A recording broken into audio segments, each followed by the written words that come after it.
Good morning, or maybe good evening. It is currently 2 a.m.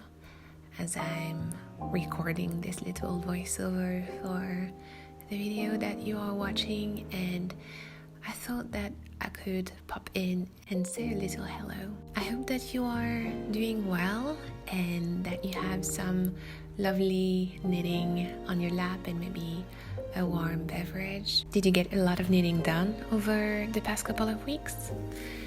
I've been incredibly busy. Since the last time that we chatted, I actually took a week off at the very beginning of May to celebrate our little baby Iris, to prepare, to gather some ideas and start creating our own family traditions.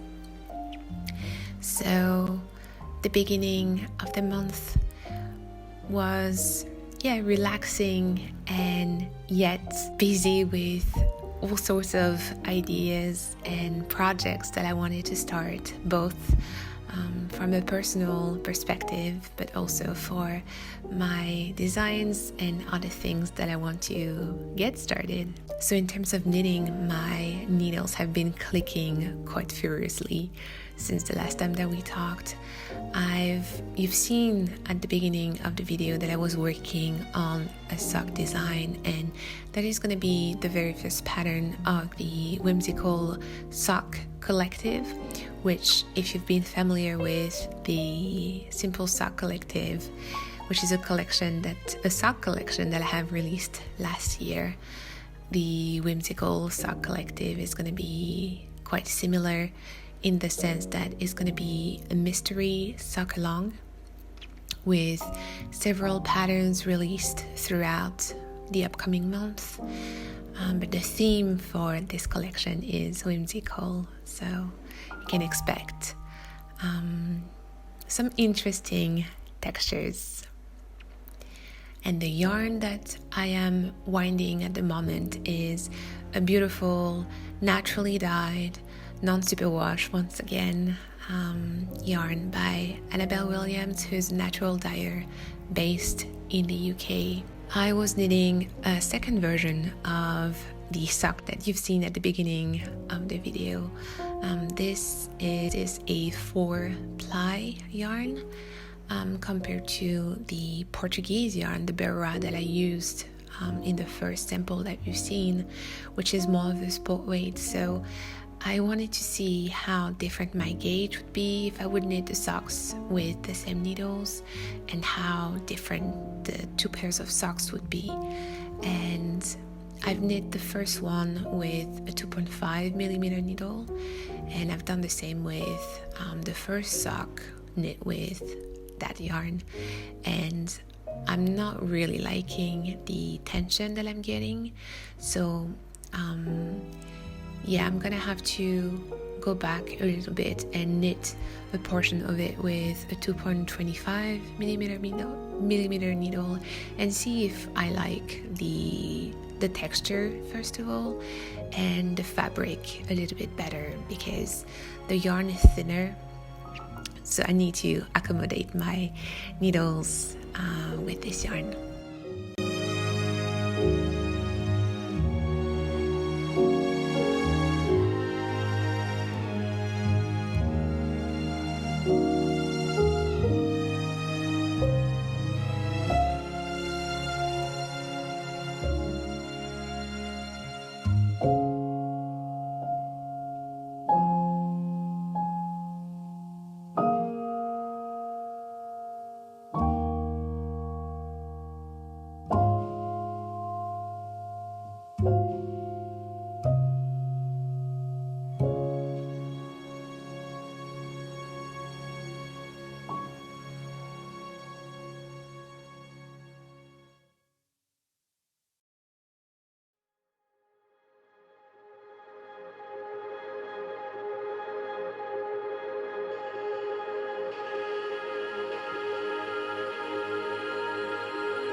since these patterns are going to be released as mystery patterns, I can't really show you too much of the design pattern, obviously, so you can only have a little sneak peek of what the yarns that I'm using will be, and a little glimpse at the overall patterns.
About to cast on for a new jumper with the beautiful knitted yarn that you've seen me receiving at the beginning of the video. And the reason why I'm casting on a new jumper is because I had actually run out of yarn for the first sample that I made, so I ordered this is their linen colorway, which is from their newest collection. In the meantime, I managed to get my hands on more of the colorway that I was using for the first sample, which means that I'm currently working on 2 samples. But I am recording the whole process of knitting that jumper, from cast on to bind off, for you with the version number 2 that I'm knitting out of the linen colorway.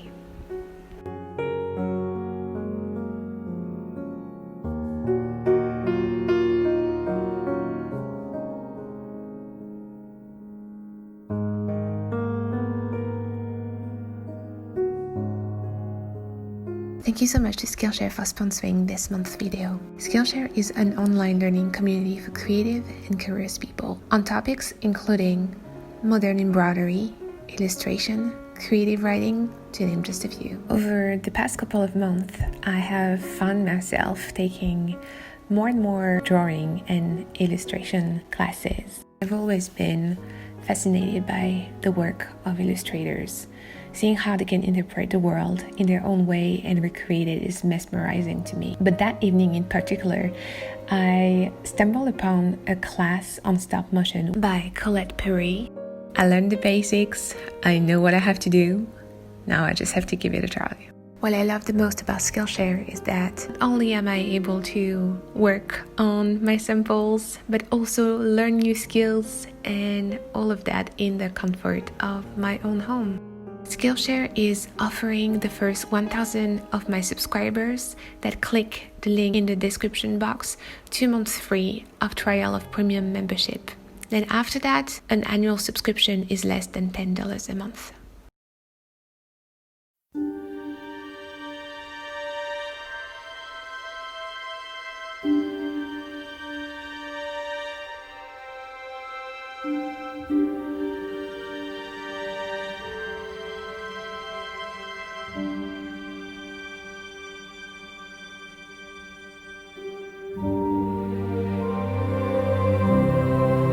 I don't think that I've even told you which sweaters I am currently working on. So the little jumper that I have just cast on is an adult version of the tulip jumper, which is the little jumper that baby Iris was wearing in the previous video. It is a very simple design with a raglan construction, and the interesting part of the design is the little scalloped edging that is done in ribbing.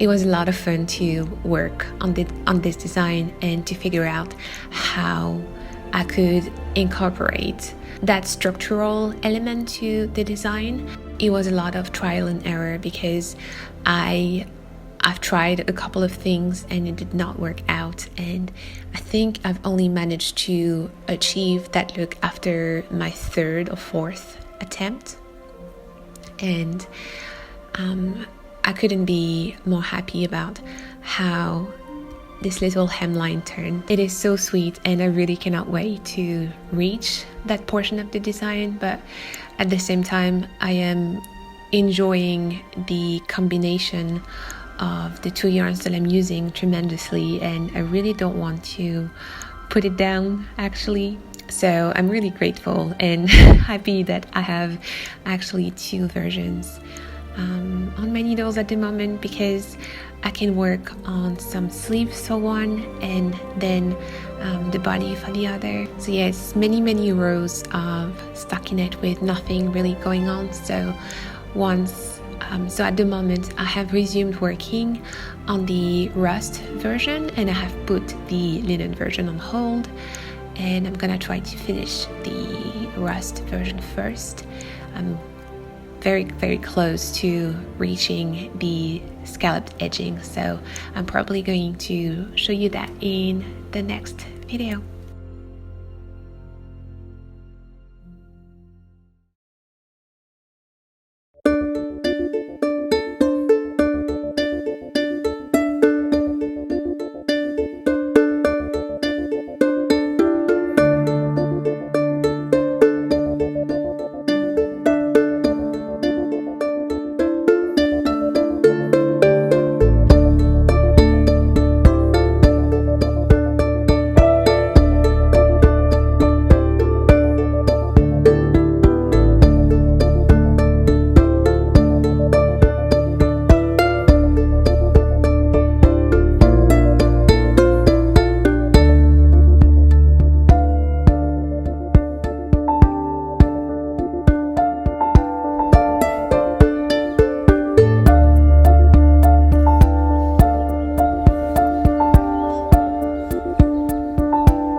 cut.